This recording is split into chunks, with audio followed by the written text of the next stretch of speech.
Assalamualaikum warahmatullahi wabarakatuh. Kembali lagi di kelas pemrosesan paralel. Pada pertemuan kali ini kita akan melanjutkan diskusi kita yang berkaitan tentang komputasi paralel. Bahasan kita hari ini yaitu Parallel Programming Model, bagian 1 di dalam pemrosesan paralel. Agenda yang akan kita sampaikan di dalam video ini antara lain adalah overview dari model pemrograman paralel, yang diantaranya pertama adalah share memory model dan thread memory model atau thread model.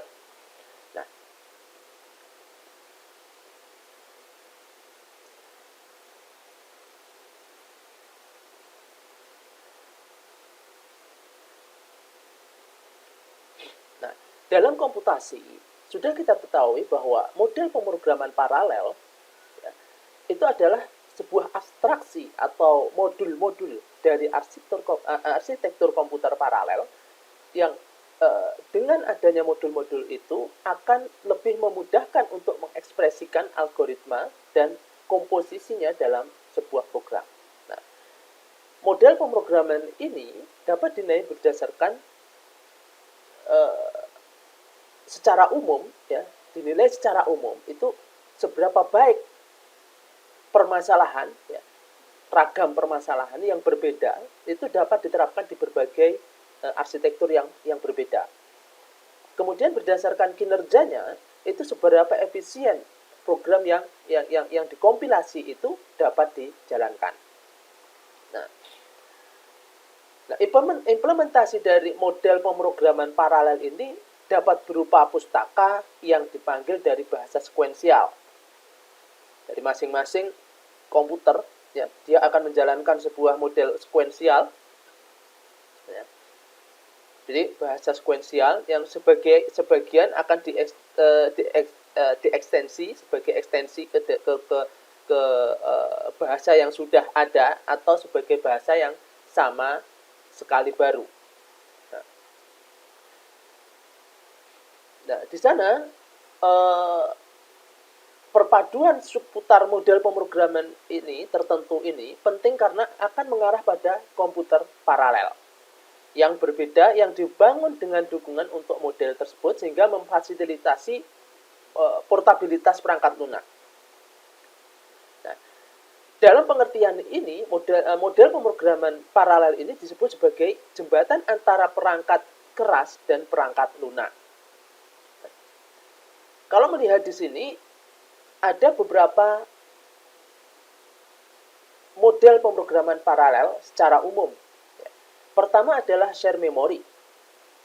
Nah, seperti yang kita ketahui bahwa share memory ini merupakan cara yang efisien untuk melewatkan data antar proses. Melewatkan antar proses data. Beberapa pertemuan yang lalu sudah disinggung bahwa di dalam share memory ini memang bagaimana cara konsep dasar, cara melakukan pertukaran data dan instruksi ya, di dalam pemrosesan paralel. Nah, dalam model share memory ini, proses paralel itu berbagi ruang alamat globalnya. Alamat secara global address-nya itu akan dibagi. Di mana di dalam alamat address itu memori tersebut akan dibaca dan ditulis secara asinkron. Jadi masing-masing komputer dia akan melakukan pembacaan terhadap memori tadi itu secara asinkron. Ya. Akses serentak kepada memorinya itu dilakukan secara asinkron yang dapat menyebabkan kondisi terjadinya kondisi apa istilahnya ya, balapan ya istilahnya. Jadi tidak sama asinkron. Ya. Dan mekanisme seperti semapur misalkan, ya, mekanisme semapur atau model monitoring itu dapat digunakan untuk menghindari proses terjadinya asinkronisasi tadi. Nah, misalkan prosesor multicore konvensional itu akan secara langsung mendukung share memory ini yang dirancang untuk dieksploitasi oleh banyak bahasa pemrograman paralel dan library-nya. Seperti misalkan OpenMP itu menggunakan share untuk penggunaan di dalam share memory. Kemudian ada Chilk, ya. Kemudian thread building block dan lain sebagainya. Kalau kita menerapkan MPI, tentu di dalam share memory ini tidak bisa menerapkan proses MPI. Karena MPI itu difungsikan untuk distribusi memori terdistribusi sistemnya. Lalu yang kedua adalah thread. Nah, kalau model thread ini, model task ya atau tugas paralel itu berfokus pada prosesnya thread ini atau rangkaian eksekusinya. Nah, proses-proses ini seringkali berbeda secara perilaku. Ya. Yang menekankan perlunya komunikasi. Jadi paralelisme task itu adalah atau thread, ya, itu adalah cara alami untuk mengekspresikan komunikasi penyampaian pesan. Bagaimana cara dia menyampaikan pesan? Lebih kepada ke sana. Nah, dalam taksonomi Flynn, paralelisme ini, model thread ini biasanya diklasifikasikan sebagai ke dalam klasifikasi MIMD atau MPMD atau MISD. Nah, itu kalau model thread. Sedangkan model message passing. Nah, model message passing itu dalam model message passing ini proses paralel itu akan bertukar data melalui penyampaian pesan satu sama lain. Nah, komunikasi ini bisa bersifat asinkron, ya, di mana pesan itu bisa dikirim sebelum penerimanya siap untuk menerima pesan tersebut. Nah, artinya apa? Bahwa penerima itu harus benar-benar siap ketika kita menerapkan sebuah message passing. Nah, the communication sequential process atau bisa disebut dengan CSP, ya, formalisasi penyampaiannya di sini untuk message passing itu menggunakan saluran komunikasi asinkron untuk menghubungkan antar proses. Nah, bahasa yang biasa digunakan di dalam message passing itu bisa menggunakan bahasa MPI atau OCaml atau Limbo, nah, bisa menggunakan bahasa Go yang sekarang ini sedang tren, ya. Nah, sebaliknya, kalau model aktor itu menggunakan penyampaian pesan yang tidak sinkron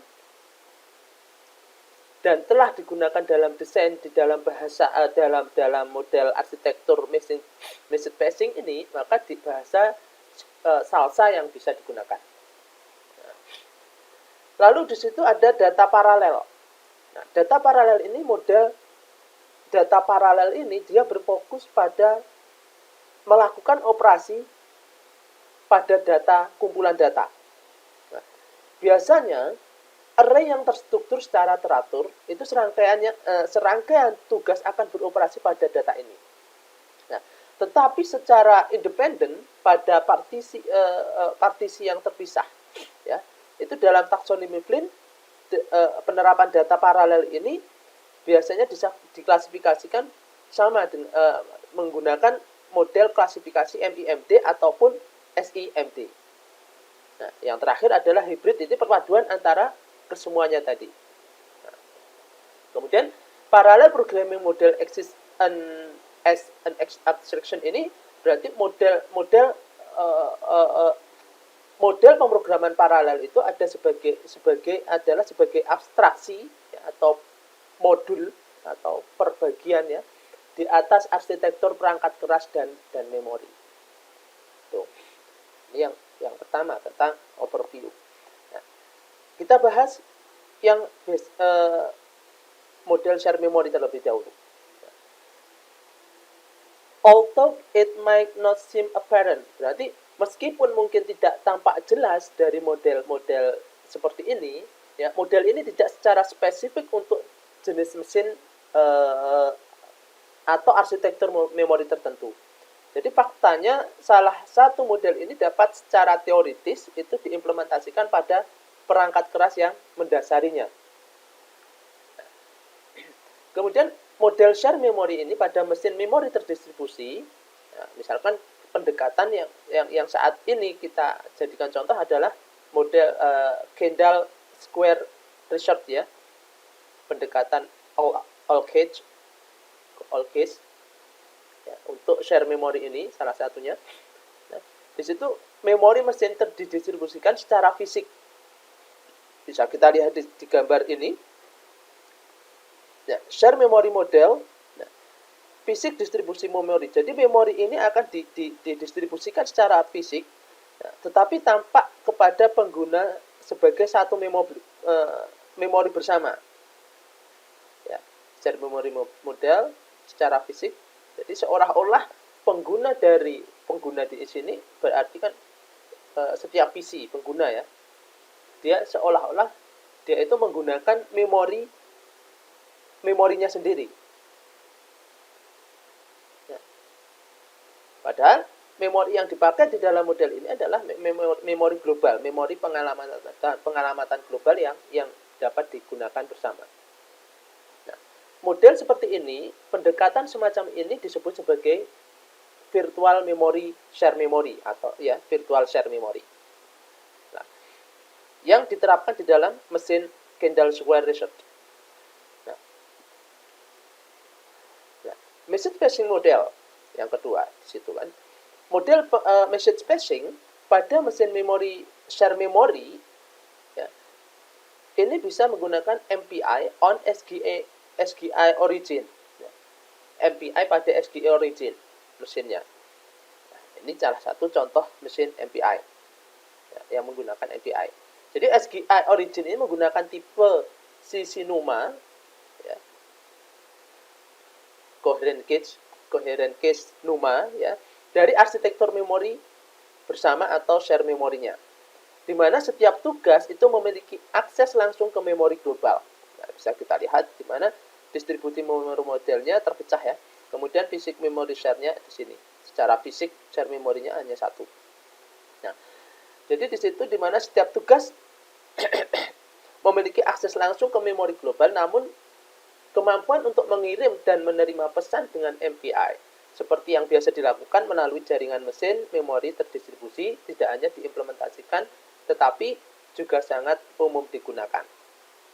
Nah, sekarang which model to use? Jadi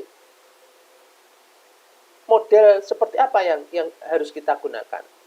Nah, model mana yang digunakan ini seringkali merupakan kombinasi dari apa yang tersedia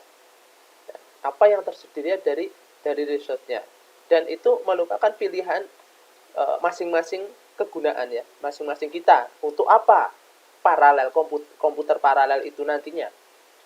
Nah, apakah model ini cocok untuk untuk mengolah sebuah data A misalkan, cocok menggunakan model message passing ataukah model share memory dan lain sebagainya. Jadi penggunaannya ini model apa yang cocok untuk yang paling bagus digunakan. Jadi artinya di sini tidak ada model yang paling baik.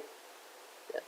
Meskipun pasti ada implementasi yang lebih baik dari beberapa model dibandingkan yang lain. Nah, itu tergantung dari permasalahan sebetulnya di sini penggunaan dari komputasi paralel ini bergantung dari permasalahan yang akan dipecahkan. Nah, jadi the following section describe each of the model mentioned above. Jadi di bagian berikut nanti akan di sini ya, which model to use. Jadi tidak ada model yang paling baik yang dapat diimplementasikan yang berkaitan dengan model parallel programming ini. Hanya saja nanti hal ini berkaitan dengan permasalahan yang akan dipecahkan. Nah, lalu di situ bagian berikutnya itu akan menjelaskan masing-masing model yang disebutkan di atas dan juga membahas beberapa implementasi aktualnya.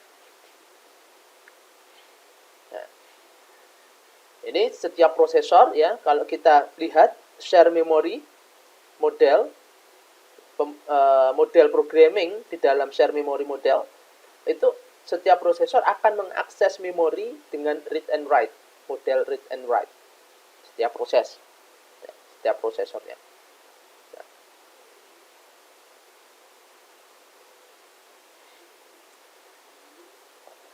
Jadi di dalam model pemrograman share memory itu tugas task share a common address space. Jadi tugas akan dibagi, ya, di share ruang alamatnya yang sama, ya, di mana yang mereka baca dan tulis secara asinkron. Kemudian berbagai mekanisme seperti semapur, ya, proses locking atau proses semapur penanda di sana itu dapat digunakan untuk mengontrol akses ke memori bersama. Nah, keuntungan model ini dari sudut pandang pemrogram adalah bahwa gagasan tentang ownership atau kepemilikan kepemilikan dari data ini akan kurang. Nah, sehingga tidak perlu secara eksplisit itu akan menjelaskan komunikasi data antar tugas. Nah, pengembangan program itu seringkali dapat disederhanakan jika kita menggunakan model share memory.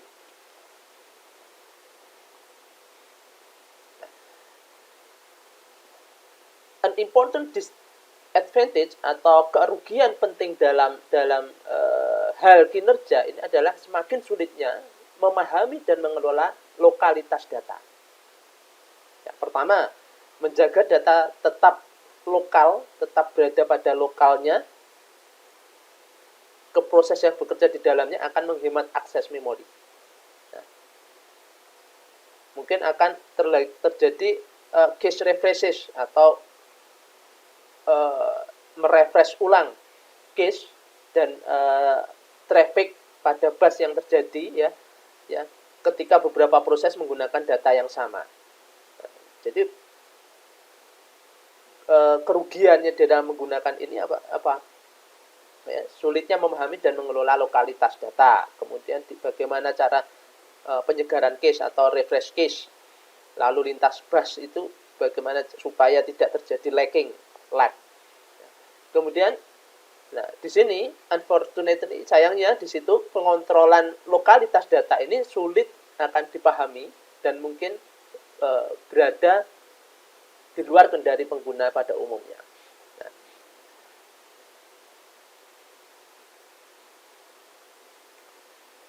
Nah, share memory model implementasi dari share memory. Nah, pada platform memori bersama itu compiler asli itu akan menerjemahkan variabel program pengguna ke alamat memori aktual, memori yang nyata, yang bersifat global. Kemudian tidak ada implementasi platform memori terdistribusi umum saat ini jika kita menggunakan share memory. Namun, seperti yang disebutkan sebelumnya pada bagian slide ke-6 tadi ya, ke-5 kalau nggak salah, ya, itu di bagian ikhtisar, itu pendekatan dari share memory ini bisa dilihat pada KSR All Cache yang menyediakan tampilan memori bersama dari data meskipun memori fisik mesin itu telah didistribusikan. Jadi memahami sebuah komputer paralel ini memang agak rumit ya, sebetulnya. Jadi ada bagian model programmingnya untuk pemrosesan paralelnya, kemudian ada yang bagian komputasi paralel. Jadi keduanya ini merupakan dua hal yang berbeda.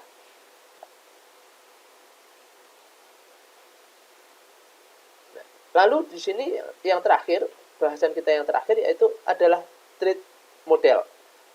Nah, dalam model thread, in the thread model of parallel programming, a single processor can have multiple current execution path.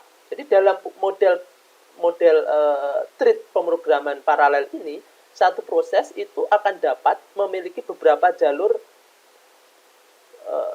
eksekusi yang sama. Kemudian perhaps the most simple analogy, mungkin analogi paling sederhana yang dapat digunakan untuk mendeskripsikan thread atau istilahnya tali utas ya. Tali adalah konsep program tunggal yang menyertakan sejumlah subrutin. Kita bisa lihat di sini pada gambar di sini ya. Jadi program utama a.out ya, itu dijadwalkan untuk dijalankan oleh native system operation. Akan dijalankan oleh native system operation. Nah, a.out ini itu akan memuat dan memperoleh semua sistem dan sumber daya pengguna yang diperlukan untuk dijalankan. Nah, di sini ada call sub 1 itu berarti task 1 ya. Kemudian call sub 2 itu adalah task 2. Bagaimana task 1 ini dijalankan terlebih dahulu, call sub 2 baru dijalankan. Dan di sini ada call sub 3 itu adalah task 3. Nah, isinya ini adalah isi dari call sub 2 ya. Jadi out ini itu melakukan beberapa pekerjaan serial dan kemudian membuat sejumlah thread ya, sejumlah task atau thread ya, yang dapat dijalankan dan dijadwalkan dan dijalankan oleh sistem operasi secara bersamaan. Nah, ini dalam satu waktu kan, tasknya itu bisa seolah-olah bisa dijalankan secara bersamaan. Nah, setiap task atau setiap thread itu akan memiliki data lokal. Yang ketiga, setiap thread itu akan memiliki data lokal, tetapi juga membagikan seluruh sumber daya pada a.out ini akan menghemat overhead yang terkait dengan replikasi sumber daya program untuk setiap utasnya, untuk setiap thread-nya. Nah, setiap thread itu juga mendapat manfaat dari tampilan memori global karena berbagi ruang memori a.out. Nah, kita lihat di sini berarti a.out memorinya, ya ini merupakan a.out memorinya yang dapat diakses pada setiap thread. Ya, dia memiliki private task atau private process. Setiap proses thread melalui thread, private thread melalui private atau proses melalui thread, yang akan mengakses setiap memori pada a.out ini seolah-olah padahal dia melakukan secara terjadwal ya, dalam satu waktu, seolah-olah dia akan mengakses bersamaan ke a.out memori. Nah, ini yang model thread model. Nah, kemudian dilanjutkan, a thread work may be best the described as a subroutine within the main program. Nah, di situ pekerjaan thread ini itu mungkin paling baik dijelaskan sebagai subroutine ya.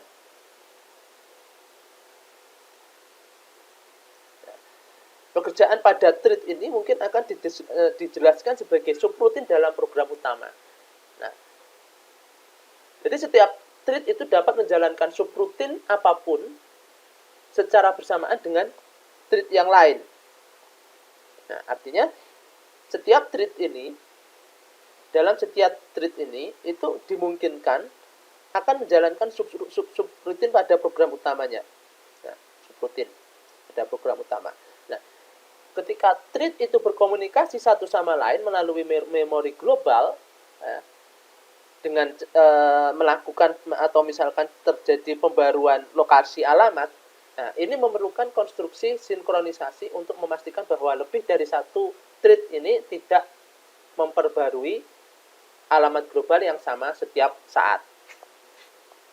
Nah, kemudian yang terakhir itu adalah thread can come, go, and go, but a.out remains present to provide the necessary share result until the application has completed. Jadi thread ini bisa datang dan pergi, bisa kapanpun, ya, bisa datang dan pergi untuk dalam mengakses memori ini. Tetapi a.out ini akan tetap ada untuk menyediakan sumber daya yang bersama, yang diperlukan hingga aplikasi itu selesai dieksekusi. Nah, thread ini biasanya dikaitkan dengan arsitektur memori, nah, ya, arsitektur share memory dan sistem operasi yang disebut dengan thread di sini bisa dikaitkan dengan arsitektur pada share memorinya atau pada sistem operasinya.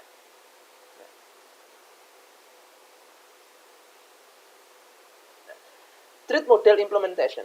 Yang tadi adalah pengimplementasian dari share memory, sekarang bagaimana implementasi dari thread model. Jika dilihat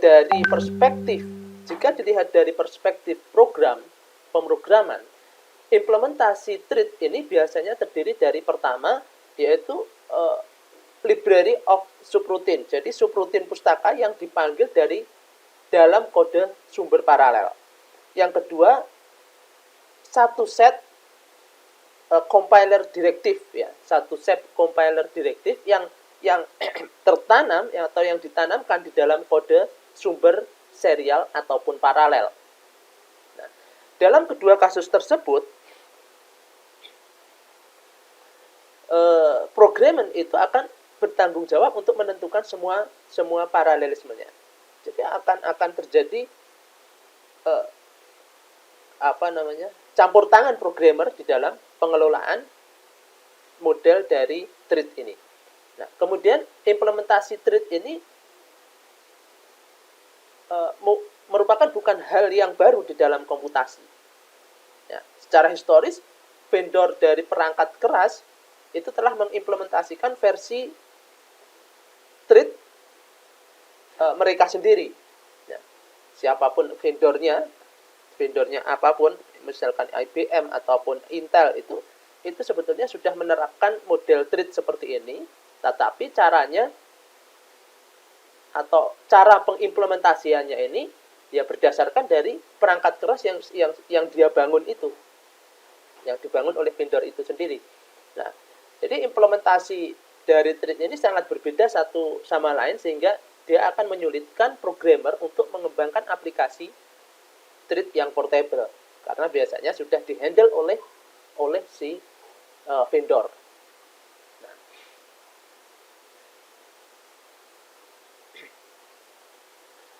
lalu implementasi dari thread model ini.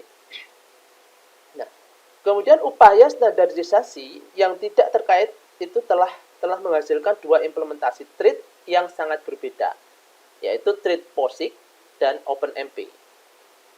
Jadi di dalam model thread ini bisa menggunakan model OpenMP juga. Thread POSIX itu pertama yaitu berbasis library base atau library berbasis pustaka. Ya, di mana di sana dia membutuhkan coding paralel. Kemudian ditentukan oleh standar IEEE POSIX ya, dengan kode standar seperti ini ya, kode standarnya semacam ini. Nah, dan di sana hanya menggunakan bahasa C. Ya. Kemudian biasa disebut sebagai parallel thread atau p-thread, ya, POSIX thread ya. Nah, sebagian besar vendor itu akan vendor perangkat keras ini sekarang itu akan menawarkan p-thread itu sebagai tambahan untuk implementasi thread kepemilikannya sendiri. Nah, kemudian very eksplisit paralelisme ini adalah paralelisme yang sangat eksplisit, itu akan membutuhkan perhatian programmer yang signifikan terhadap secara detail. Nah, ini model gambar dari send and receive data dengan menggunakan model thread. Nah, mesin A, mesin B itu akan dihubungkan dengan jaringan. Ya. Ada task 0, ada beberapa data, task 1 data. Dia akan bertukar dari task 0 dikirim ke mesin B. Nah, ini model dari OpenMP sebetulnya, implementasi dari thread model. Nah, sedangkan untuk OpenMP pada thread model ya itu berbasis directive compiler directive base ya, berbasis compiler. Nah, jadi di sini untuk OpenMP ini dia bisa menggunakan kode serial. Nah, lalu didefinisikan bersama dan didukung oleh sekelompok vendor.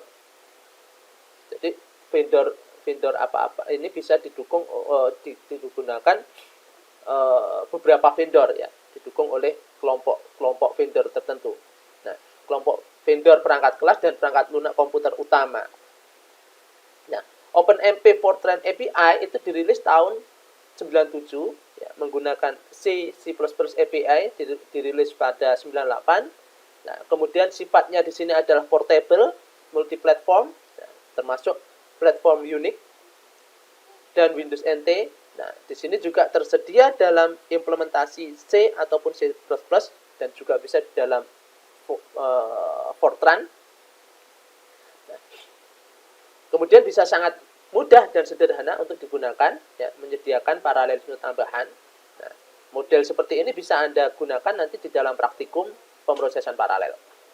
Untuk menggunakan OpenMP akan Anda bisa pahami dalam penggunaan pemrosesan paralel. Jadi Microsoft ini memiliki implementasi sendiri untuk thread ya, yang tidak terkait dengan standar Unix, POSIX ataupun OpenMP untuk Microsoft. Mungkin cukup sekian untuk materi hari ini. Silahkan mungkin bisa dicari referensi lebih lanjut terkait dengan materi hari ini dan dipelajari. Semoga bermanfaat. Assalamualaikum warahmatullahi wabarakatuh.